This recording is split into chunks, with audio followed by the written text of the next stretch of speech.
Чиркало может быть немецким, а спички украинскими. Сейчас посмотрим, как оно пойдет. Что это дело закрыть?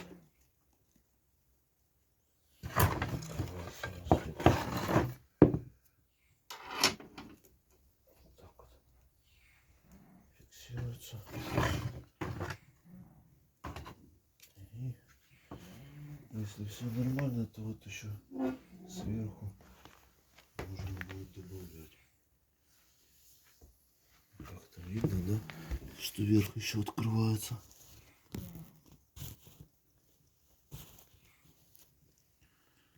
Да вот.